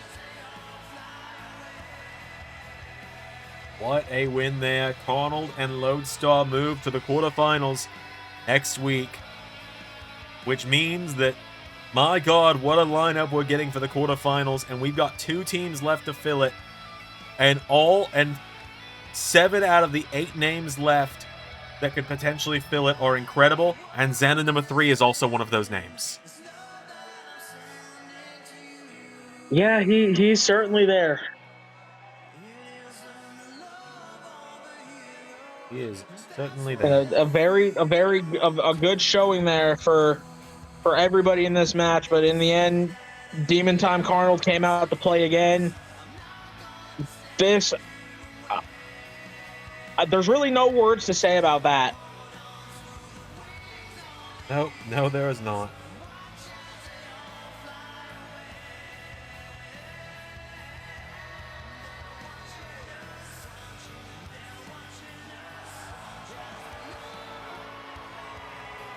And Punk Rock Extermination with a huge victory here, and they are team number 6 to head into the quarterfinals. As you mentioned, 2 more weeks left because the semis and the finals are going to be the same week. That they are. Carnold and Lodestar move on. We got a big one coming up next. Second to last matchup. Let's do it. All right, folks. Well, it's our second to last matchup of the night. It's time to figure out one of the final 2 teams heading into the quarterfinals next week. As out first, the woman that challenges Liv Morgan tomorrow at Final Battle for the Ring of Honor Women's title, Dakota Kai. Yep, Dakota Kai coming out here. She's had a little bit of an up and down time since, in the last couple of years. She was released from her WWE contract. She's been trying to kind of find her place here, and she got an incredible, luck of the draw, the luck of the wheel with the partner she got. They're coming off of just an absolutely incredible matchup or an incredible performance from, Rhea Ripley in the match against Big Bill and Omos, where Rhea Ripley just kind of ran through 2 7-footers, and Dakota Kai is. As much as she likes to, as much as Dakota Kai likes to, work and challenge herself, she's got to be happy that she's got a partner that can just run through people the way Rhea has lately. Oh, most certainly. Rhea is without a doubt the most dominant woman in LS11 for what it's worth. And I mean, she's the Women's United States Champion right now. She's also got one of the most anticipated matches coming up at Grand Spectacle in a few weeks when she takes on TNA Knockouts champion Elizabeth Bell in a non-title exhibition match, the best of the main roster of LS11's women and the best of the LS11 Originals women coming up at Grand Spectacle. And you gotta remember, you look back at the press conference from the other night, we talked about it with Cammy earlier. Do you think Rhea's a little rattled? Remember when Eliza brought up the punk rock poison that she's going to bring out? When she talked about punk rock poison, Rhea was actually a little bit rattled. Yeah, so obviously you know a little bit more about this than me, but you know, being that now that you know I've been doing this, I've been given you know some journalism credit, so I've been doing interviews with people, and I talked to Rhea earlier, and I asked her, or not to Rhea, I asked I talked to Eliza because we're pretty tight in the LAW locker room. And I did talk to Eliza about it. And I asked her, what is this punk rock poison, situation? And all she really told me was, all I'm gonna tell you, Kay, is it's from a part of me that I thought that I left dead and buried in my time in Japan. It was from a place where, one of the times in my life where I was not in a great spot in my life. Obviously we know what the other one is, get fucked Blackstone. But she all she really told me was, I thought I left that part of me dead and buried, and it is I gotta bring it out in order to have a chance in this match with Rhea. Otherwise I'm gonna get destroyed. Oh, absolutely. The punk rock poison side of Eliza is a dangerous side that, yeah, like you said, she has not let out in a long time. She's never let it out in the LS11 universe. It's been very, very long time. It's obvious. It seems like obvious desperation, even coming from Eliza's side. She feels like she has to. She has no other choice but to bring that side of her out. I mean, when you're going up against someone like Rhea Ripley, you've gotta. But if you look on the other side of the ring, facing off with Rhea Ripley and Dakota Kai tonight, not to bury the lead here a little bit. On the other side of the ring, you've got a duo that's been taking SmackDown by storm as of late. As you got to Sorry to cut you off there. Keep going. All good. You've got European elegance, Ludwig Kaiser, making his way down to the ring. Yeah, you got two former, I keep harping on, you got two former world title challengers. They've never, or actually, now that I think about it, Nakamura is a former, WWE champion, from, not too terribly long before Universe started, but never in the modern timeline of LS11. In the LS11 era, and he was the first LS11 era Intercontinental champion, but lost within a month. And other than the tag run with Ilya and some other bright spots, kind of been spinning his wheels since. And then you got a guy who's really trying to prove himself in Ludwig Kaiser. Still hasn't quite broken out yet since turning on Gunther. Has been kind of slow going. He challenged for the World Heavyweight Championship, but since then battled a tiny bit of inactivity, dealing with some stuff, and came back and didn't quite get the job done in the at Survivor Series this past Sunday. But these two are very focused. They're very motivated, and they've developed kind of this. LS11 is the land of the weird friendships, and these two are no exception to that. I mean, yeah, absolutely. It's been a very strange time this season. We've called it the season from hell for friendships, but also we've seen some strange ones oddly forming throughout this season. As Ludwig and Dakota starting it out.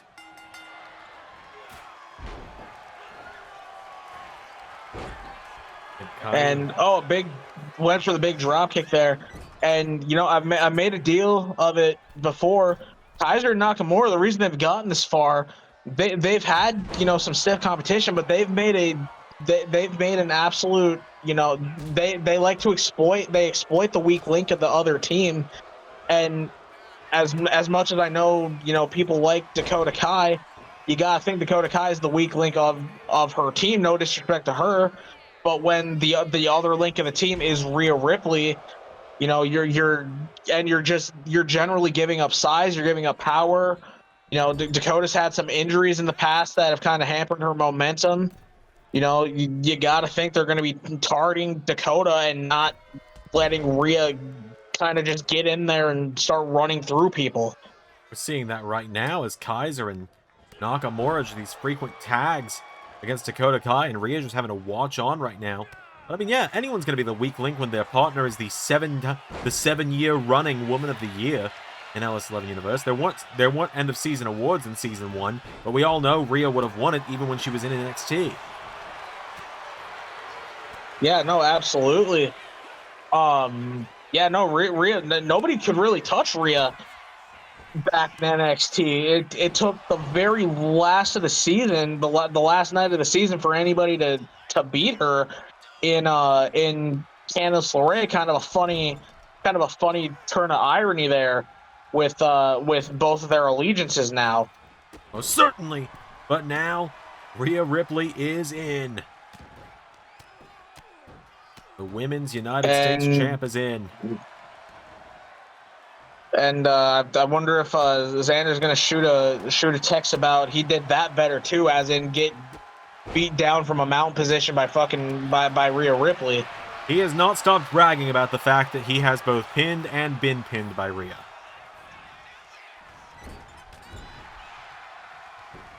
Xander Carver, you enigma, you. He is quite the interesting man, isn't he? He's somebody that I've had my fair share of, and I mixed up my weeks. It's next week that I face Zander. I mixed up my weeks today, but tonight. But I will. My brain is now functioning. I face Zander next week, so as Kaiser continues to just an open hand shot to the side of the face. Rhea Ripley's putting the boots to him right now, but Ludwig's answering back. Yeah, and the thing with Ludwig, he already kind of just believes in the whole, like, if you step to me, I don't care who you are. But especially if you just start piecing him up the way that Rhea's been, he's not going to take it easy on you. Oh, most certainly not. Seeing that right now. Tag is made. Shinsuke Nakamura's in. Flying shoulder block from the Rhea's just fine. Yep. Yeah, and sorry to cut you off there, but Rhea, Rhea's got to be just in an absolutely foul mood, as most of Bullet Club's been, as a cover off the electric chair drop there and a kick out by Nakamura. But you got to think, even with Balor Club forming. And that situation, halftime over, all that, the Bullet Club's got to be just in an absolutely foul mood right now with everything that's happened. They've lost 2 titles this week, and specifically with Rhea, her husband just continually getting humiliated in the last week, losing to John Cena and Joe Hendry at Survivor Series, and then getting before that getting just absolutely just wrecked on the mic by Zander in that pipe bomb. I mean, yeah, absolutely. Rhea Ripley. I've also just realized, looking at the rest of the list of teams left in Lethal Lottery, Rhea is Bullet Club's last member in Lethal Lottery now. No, you would actually be mistaken. Buddy Murphy is in the next match. Oh my god, I'm stupid. That's how forgettable he's becoming for Bullet Club nowadays. Yeah. I can't exactly say you're wrong. So Rhea and Buddy, rather, are Bullet Club's last hopes tonight, now that Johnny Gargano has been eliminated. Yeah. I guess Buddy Murphy's now the 8th best part of Bullet Club Gold? You'd have to ask Zander on that one. I don't know if... We know that he counts 2 parts of Rhea. I don't know if he counts 2 parts of Candice as well. I was referring to Finn joining. So, 9th then, perhaps.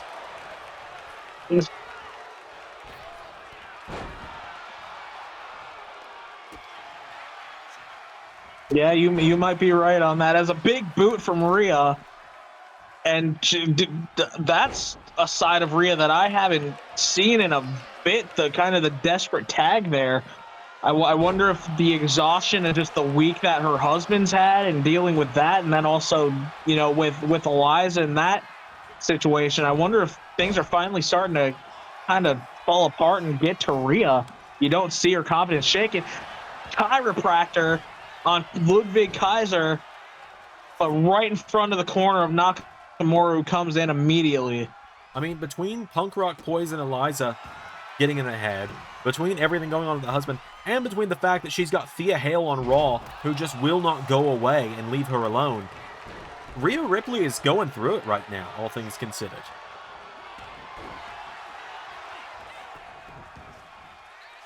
And Kai going for the stomp there, and Kaiser out of the way, but Kai using her speed. She's got to stick and move. She's got to use those kicks.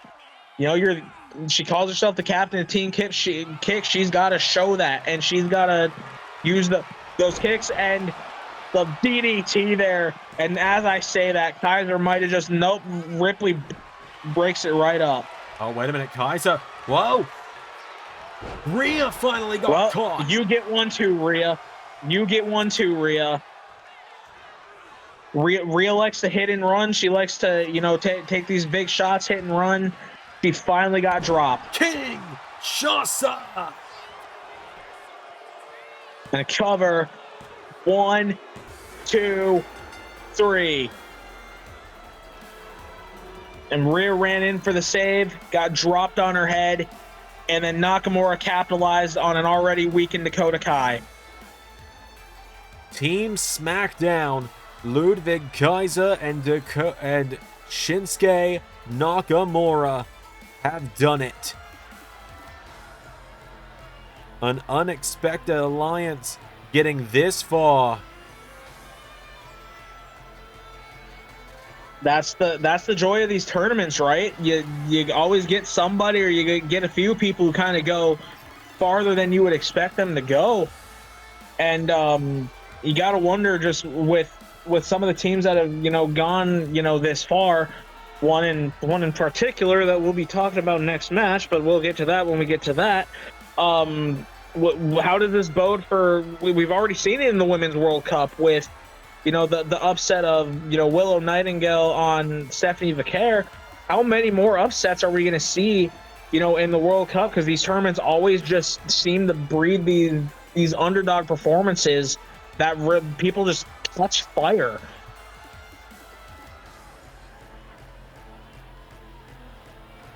I mean, you're absolutely right.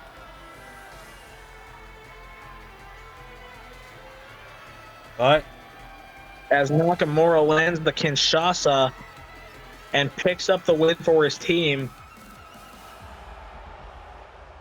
it is time. We've got one more team left to qualify. One more team. Let's do it. All right. Okay. All right. Main event time, I suppose.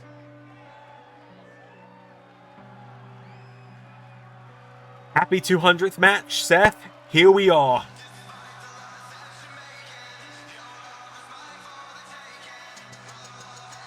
On a serious note, Seth Rollins has been doing this since day one of Universe. He was in the main event of the first ever episode of WWE Universe. He defeated Randy Orton. He's a former multi-time world champion. He is one of the greatest superstars ever in LS11. He's had 200 matches. What does this man get for his thanks? The comic relief of the Zander clones and his girlfriend, for some fucking weird reason, that's a thing. Yeah, but if he wins tonight, God help us, let him win tonight. He will be just 2 or 3 wins away, rather, from a tag team title shot.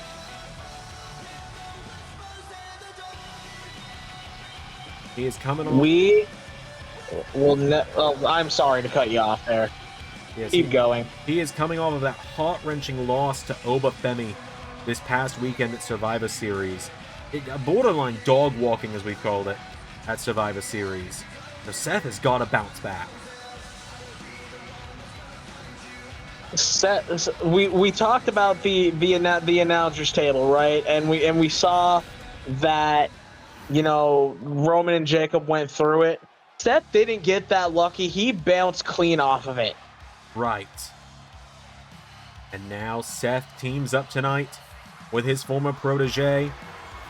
But now he is still the LS11 Grand Champion. He's still got that Grand Gauntlet coming up at Get What You Pay For. He's got Uya Uemura coming up at Grand Spectacle. And he makes it through all of that. He's got Zander Carver in the main event of Xandermania 10 in just a couple of weeks' time. Secret no more. The, 9th best part of Bullet Club Gold now? Buddy Murphy. Yeah, pretty much. Yeah, I mean, the thing with Murphy is, I believe, number 3 all time in matches in LS11. It's behind just Seth Rollins and Johnny Gargano. Buddy Murphy is a very storied veteran of the LS11 universe. Let me do a quick fact check for you here on that one. I know he is at least 3rd or 4th. I believe there might be one person other than Seth and other than, of course, Seth Rollins and Johnny Gargano that has more matches than Murphy in the LS11 universe. But I gotta get here into the back end of LS11 and look at the records real quick, and I'll give you an update on that momentarily. Anything to not have to talk about what I'm about what we're about, who we have to see come out next. Well,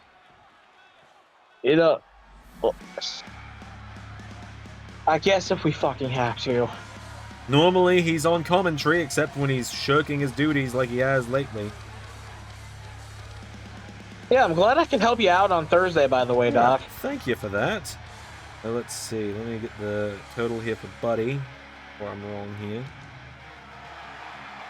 The thing with Buddy is you gotta think, for being a storied veteran in the LS11, the guy's got to feel pretty damn disrespected, considering he's had the 3rd or 4th most matches in LS11, and here he is fighting a comic relief guy and his girlfriend, teaming with one of his worst enemies, after he just got absolutely shit on this past weekend.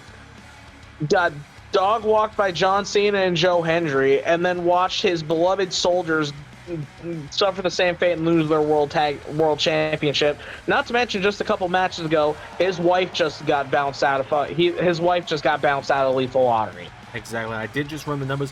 Buddy is 3rd. This is his 186th LS11 Universe match. His wife, Rhea Ripley, is in 4th. That was her 181st that we saw just a few moments ago. As Zander number 3 and Flammer. I don't even want to talk about what we just saw as they were standing next to the ring there. The fact that they're actually entering together now. I want to scream. I want to scream at this point. What is happening? What has the relaunch of LAW done to this man?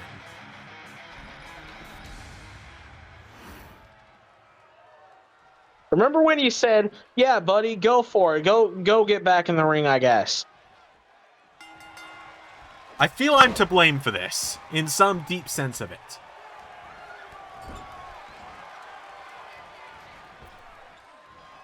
As I'll say this, at this point I might be the second biggest Seth Rollins fan in the world at this moment. Wait a minute, Zander number 3. Oh my god, uppercut. Buddy taking the cheap shot though. Yeah, I'm sure Buddy gets some PTSD anytime he hears the name Zander, whatever Zander it is. I think he's just sick of him at this point. You know what? I'm considered a Zander in my own weird way, and I'm kind of sick of it. So I get it. Buddy is tagged in now, and Seth and Buddy, for all their faults, they know how to work together very well. Yeah, they have a long history together. They know each other inside and out, whether they want to admit it or not. You know, neither of their egos will let them admit it, but they know each other better than anybody on this roster, other than probably Becky and Rhea for them respectively. And you're absolutely right, as Buddy went for that discus clothesline. Z3 though, right at the announce table, and ribs first in the announce table. You know, Buddy Murphy isn't 100%. All jokes aside about, you know, how terrible his week's been, he's had a crazy amount of matches in the last month or so. He's been, you know, he's faced so many people due to, you know, the fans, you know, buying matches for the grand title, and him, you know, going through this. And you know, part of me feels, a lot of me feels for Buddy on this. He was, you know, he's been doing all these defenses. He's been going every which way. He's been traveling everywhere for these defenses, or these, you know, the mixed tag, and it's still not done, because now he's got a gauntlet coming up in, you know, whenever it happens. He's got Grand Spectacle coming up against Yamura, and then even if he wins those and he's successful, he's still got to go to Zander Mania. Yeah, I mean, absolutely.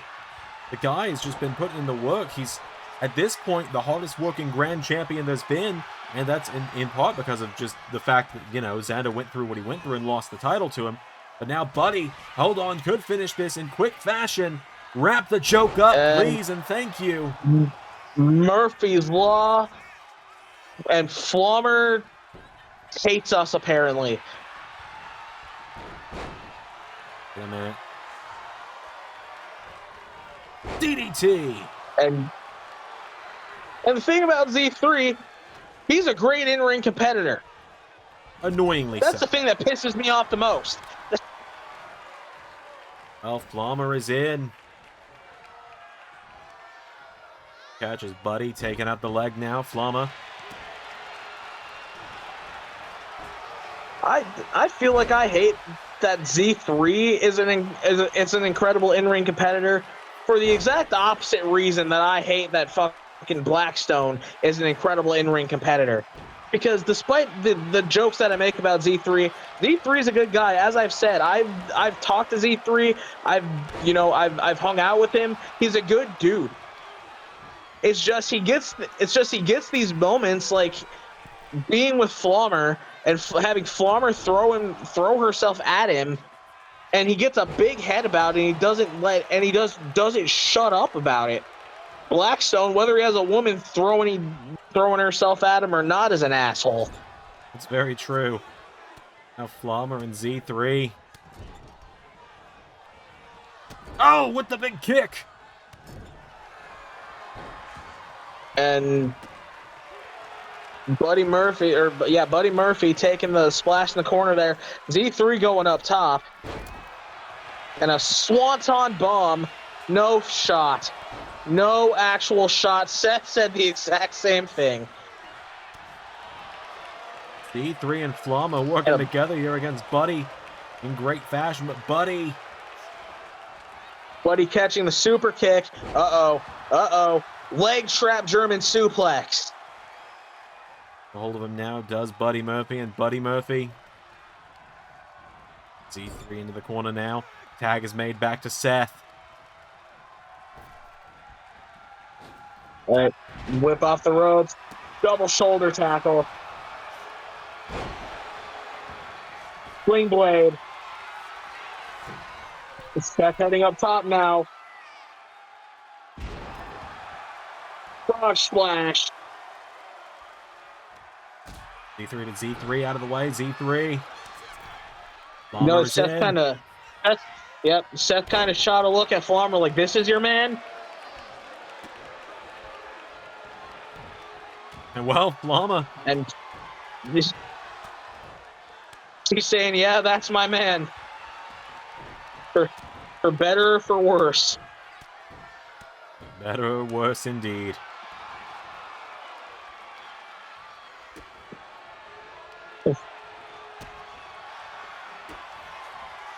A big kick to the stomach. Oh, Seth.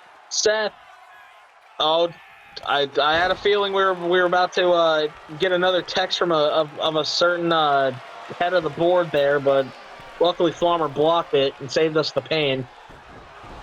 Wait a minute. Flammer swung around. Seth. Here we go. And Seth, stop. It goes for the cover on Flammer. 1, 2, and Z3 for maybe the first time ever understood the urgency of the situation. Apparently now it's Flammer going right back after Seth here. Flammer taking him down.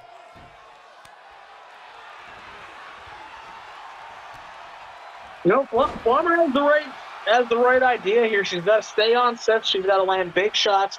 She's got, you know, the thing is a lot of these male-female matchups, the girls will throw, you know, a lot of shots. They'll hit you fast, and they'll try to stick and move. The guys, unfortunately, in that situation, you know, are kind of it's kind of a situation of, yeah, you can hit me multiple times. I only need to hit you once.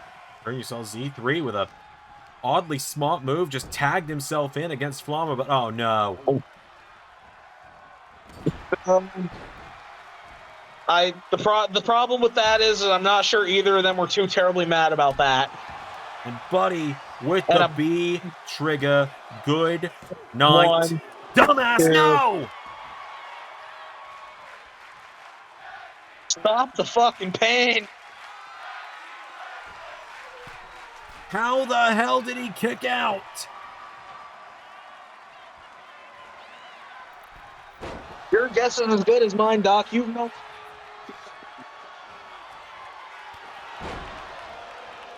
A big double axe handle to the back of the head of Buddy. And a choke slam backbreaker. No shot. 2. I can't believe I'm cheering for a member of Bullet Club, but here the fuck we are. Here the fuck we are. Buddy now with the urgency. Grabs Z3. B trigger again. And B trigger again. Third one to Z3. Buddy picking him back up. He wants no doubt. And here comes Seth now.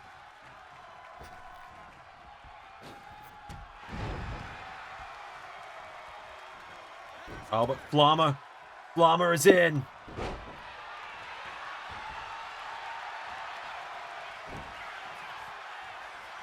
And Seth with a jawbreaker. Flammer catches the punch. Kick to the gut. And now Flammer, oh, and she's been known for this in the last few weeks, this gory stretch. Buddy making the save there. Oh, and Buddy taking the shot. I think Buddy's kind of taking a page out of Switch's book and saying halftime is over. Seth and Flammer are both down. Who's going to get up first? It's anybody's ball game at this point. I hate to admit that with who's in the other corner, but... Oh, and they're both getting up at the same time. Oh, and Seth with a big shot. Flammer blocks it. A one for her own. Oh, here we go. The rolling lariat. I'd be able to stomach this if this was it. Seth managing to kick out, though, and now Flammer going up to the top rope. Lady Flammer off the top. Flying body press on Seth Rollins. 1, 2. Seth kicks out. Seth Rollins stays alive now. Rollins Goes for a kick. Flammer swings him around. Looks like Seth was either going for the stomp or perhaps the pedigree there. But Flammer catching it, and she turning on the offense. And Flammer taking out Buddy now. Flammer in the House of Fire, she turns right into the pedigree. Pedigree. Zander number 3 with the save. Seth with the super kick. Seth, you are my new favorite wrestler. Maybe don't speak too soon. Zander number 3. Zander number 3 with the Haluma kick.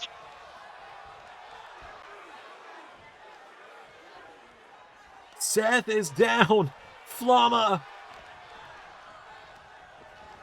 Flammer now into the corner there. And the body shots. Oh, and a big kick in the corner. Big splash in the corner there. Z3 and Flammer. Big double team here. And that was a little bit low, but I'm not a referee, so I guess I can't make that call. And now Seth going for a sling blade. No. Doc, did you just see what Flammer just did? I saw what Buddy did as well. Yeah. Oh, no. No! No! Oh, no, not this shit again! Not again! Not this shit again! No! Seth, into the corner! Oh, big drop kick! Flammer takes down Buddy! You gotta be joking. No way! No way! Blue Thunder Bomb! And Z3! No fucking shot! No! What? You got to be fucking kidding me. What the fuck? How does he keep doing it? He can't keep getting away with this. He can't! He can't keep fucking getting away with it! In 3 matches, in 3 matches in this tournament, he has a win in the record books over he has 3 wins and 2 pinfalls over former WWE champions. Oh my god. At what point do we have to admit that he might actually be good at this? At this rate, I might be more of your partner than Z3 is, Doc. Okay, congrats. Because I guess I'll be seeing you next week. Yep, welcome to Hotel Hell. Check out Time Is Never.